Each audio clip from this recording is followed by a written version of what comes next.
कृष्णा कृष्ण कृष्ण हरे हरे हरे राम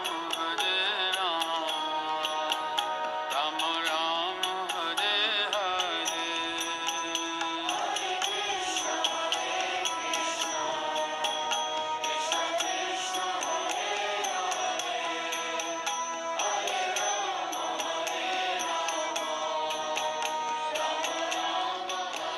दोस्तों, ब्रज के उस स्थान पर, उस स्थल पर आप सबको लेकर आए हैं जहां पर आज भी हमारे ठाकुर जी और आज भी हमारी राधा रानी नित्य लीला विहार करती हैं। वो स्थान, वो स्थल आप सबको दिखाएंगे, वो वृक्ष आप सबको दिखाएंगे जहां आज भी ठाकुर जी कन्हैया हमारे बंसी बजाते हैं। जिस पेड़ पर बैठकर, जिस कदम की डाली पर बैठकर बंसी की धुन और बंसी की राग, बंसी की तान को छेड़ते हैं और यहीं से जो है सभी को अनुभूति देते हैं, सभी को अनुभव प्रदान करते हैं। देखिए, मोर ने भी इसी समय हाँ कह दिया, बोले कि हाँ, ये ऐसी ही लीला स्थली है जहाँ पर हमारे ठाकुर जी प्रतिदिन आते हैं और बंसी बजाते हैं। इस वृक्ष का भी एक बार दर्शन करेंगे तो जैसे आप अगर देखेंगे तो इसी पे अपने ग्वाल बालों के साथ, सखाओं के साथ कन्हैया ठाकुर जी कूदते थे, इसी पर जो है उछल कूद मचाते थे, यानी क्रीड़ा करते थे और यहीं पर बैठकर जो है बंसी बजाया करते थे।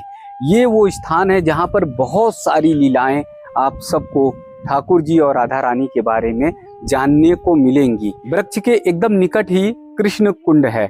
कृष्ण कुंड भगवान जी के नाम से, ठाकुर जी के नाम से इसलिए पड़ा क्योंकि यहाँ का जल जो है वो श्याम वर्ण है और जब आप उसके नज़दीक जाएंगे, हाथों में जल को उठाएंगे तो वो एकदम स्वच्छ धवल हो जाएगा।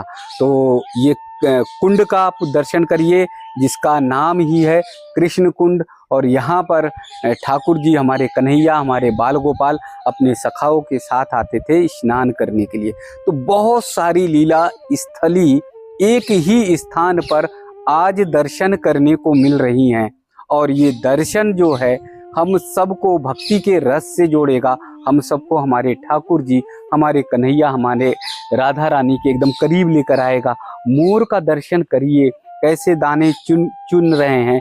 ये सब ऐसे ही ठाकुर जी के पास, कन्हैया जी के पास आ जाते थे और भक्ति में जब लीन हो जाते थे तो फिर बाबा जी यहाँ पर हैं। बाबा जी से भी यहाँ की कथाओं के बारे में, लीलाओं के बारे में हम सब जानकारी करेंगे। तो आइए पहले बहुत सारी लीलाएं जो यहाँ से जुड़ती हुई नजर आ रही हैं, उन लीलाओं का दर्शन करते हैं, साक्षात दर्शन। आइए यहाँ की लीलाओं के बारे में पूज्य महाराज जी से जानते हैं। कुंड के एकदम निकट वृक्ष है, इसके बारे में जानते हैं। ये तो बहुत अलौकिक वृक्ष दिखाई दे रहा है। एक तरफ श्याम वर्ण है तो एक तरफ हमारी जैसे राधा रानी गोरी हैं उसी तरह है। तो पूज्य महाराज जी ही इसके बारे में बहुत अच्छी तरह से बता पाएंगे।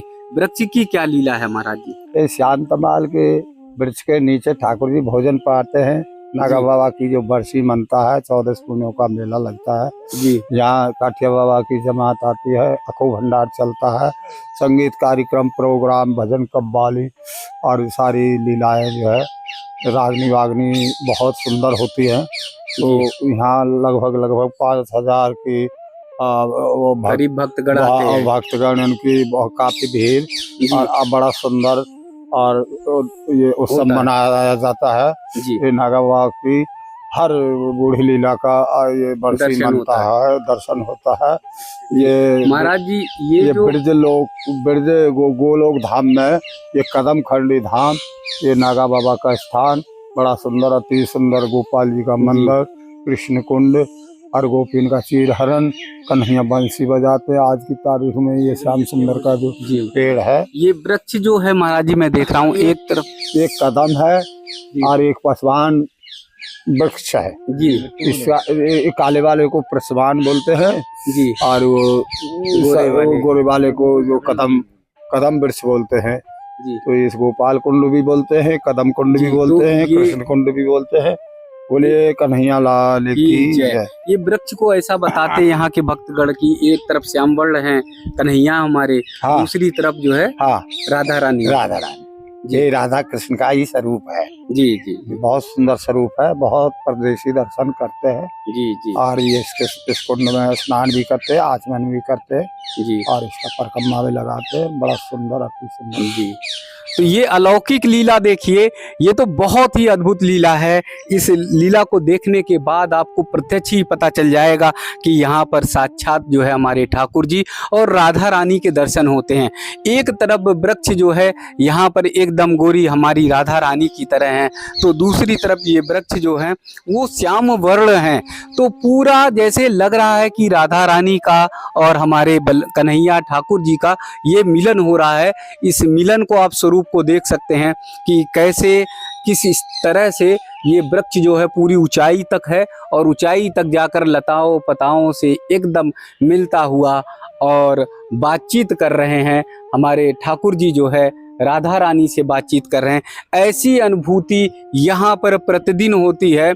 जब भी पूज्य महाराज जी बता रहे हैं, जो भी भक्तगण, जो भी श्रद्धालुगण बड़े भाव से आते हैं, उनका मन निश्चल और पवित्र होता है, तो यहाँ उनको अनुभूति होती है कि यहाँ पर जो है राधा रानी और ठाकुर जी का मिलन हो रहा। ये वृक्ष की इधर से भी ऊंचाई देखेंगे तो चारों तरफ जो है छाया ही छाया आपको नजर आएगी, और ऊपर भी अगर वृक्ष को देखेंगे तो ऊपर भी आपको वृक्ष का वो जो अलौकिक दर्शन है वो आपको साक्षात ऐसा लगेगा कि जैसे मानो यहाँ पर ठाकुर जी और राधा रानी का मिलन हो।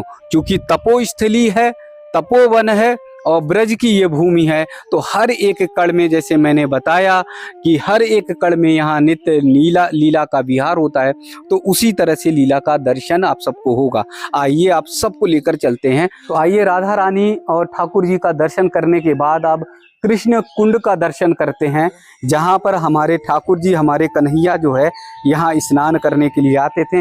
पहले चारों तरफ देखिए कि कैसे बना हुआ है प्राचीन तरह से, और यहाँ की में अगर हम अंदर जाते हैं तो यहाँ की ध्वनि, यहाँ की आवाज़ भी एकदम बदल जाती है, और जैसे लगता है कि कन्हैया ठाकुर जी हमारी आवाज़ को सुन रहे हैं, वैसा आपको देखने को मिलेगा। ये सीढ़ियाँ देखिए प्राचीन समय की है।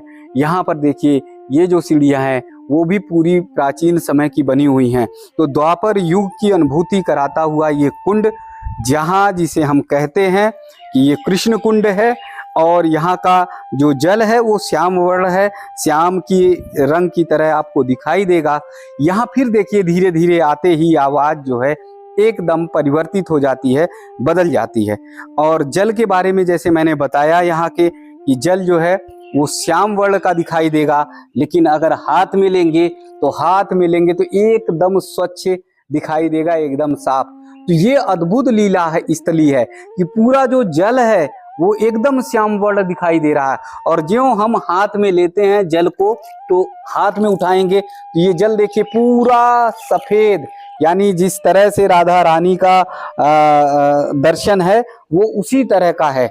एक बार फिर आप सब देखिएगा, ये जल यहाँ देखेंगे तो एकदम आपको श्याम वर्ण दिखाई देगा। ये तो एकदम अद्भुत लीला आपको सबको दिखाई देगी। ये जल देखिए, ये पूरा श्याम वर्ण दिखाई दे रहा, और यहाँ से अगर हम जल लेते हैं, यहाँ से जल उठाएंगे तो ज्यों हाथ में ये जल आ जाता है तो ये पूरा जल स्वच्छ, धवल, साफ, निर्मल आ जाता है। तो ये तो बहुत, जैसे यहाँ पर वृक्ष का मिलन है, तो मुझे लगता है जल के रूप में हमारे ठाकुर जी और राधा रानी का भी मिलन है कि श्याम वर्ण का पूरा जल नजर आता है। चारों तरफ देखेंगे ये तो श्याम वर्ण नजर आएगा, और ज्यों जल को हाथ में उठाते हैं त्यों जो है वो स्वच्छ और धवल नजर आता है। इसीलिए यहाँ पर लोग आते हैं, भक्तगण आते हैं, श्रद्धालुगण आते हैं और यहाँ पर स्नान करते हैं। तो एक बार कृष्ण कुंड का दर्शन करिए, क्योंकि नित्य लीला विहार का ये स्थल है। यहाँ पर प्रेम है, माधुर्य है, यहाँ पर भक्ति का वो रस है जो आपको संसार के किसी भी कोने में नहीं मिलेगा।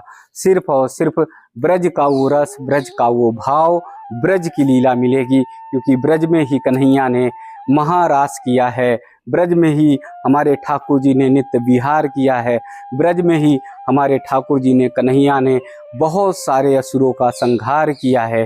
तो ब्रज जो है लीला स्थली है, और इसीलिए चारों धाम से निराला हमारा ब्रज है। तो आइए आप सब ब्रज का रस लीजिए, ब्रज की भक्ति में आइए, लीन होइए और ब्रज के भाव में रंग जाइए, ब्रज के भाव में रंग जाइए। कृष्ण कुंड के एकदम निकट ही मंदिर है, मंदिर का भी दर्शन कराते हैं और यहाँ की लीला के बारे में महाराज जी के से जानते हैं। ये साक्षी गोपाल जी का मंदिर है जी। नागा बाबा की मैन प्राचीन गद्दी जहाँ पे जटा सुलझी है जी। तो यहाँ पर जो परदेशी आते हैं मैं दर्शन करते हैं और अपनी भावना मनोकामना को और ये इनके चरणों में जो बोलते हैं उनके सबके मनोकामना पूरी होती हैं जी। और सब बिगड़े काम बन जाते हैं जी। तो यहाँ पर जो कोई इधर उधर हो जाता है उसकी परिक्रमा में जी। और थोड़ी समस्या बन जाती है क्योंकि मैन नागा बाबा की गद्दी जहाँ पर जटा सुलझी है इसका दर्शन करना आवश्यकता है जी। और यहाँ बहुत धूमधाम से उत्सव मनाया जाता है। 14 पूर्णियों का मेला लगे जी। तो बहुत ये दर्शन आप लोग करिए एक बार। दही जलेबी का जरूर भोग चढ़ाते हैं भगत लोग, दही जलेबी का भोग चढ़ाते हैं, बूढ़ी लीला का उत्सव मनाते हैं और नागा बाबा की बरसी मनती है। 14 पूर्णियों का मेला सितंबर ये 28-29 तारीख में हो सकेगा जी। ये दर्शन आप लोग करिए, ये दर्शन आपको जो है बहुत कम देखने को मिलेगा, जहाँ पर नागा बाबा की जटा को जो है सुलझाते हुए कन्हैया जो है सुलझा रहे हैं, जो लता पता में और कांटों में उलझ गई थी उसे ठीक कर रहे हैं और यहाँ पे राधा रानी जो है नागा बाबा के लिए स्वयं प्रसाद लेकर आई हैं।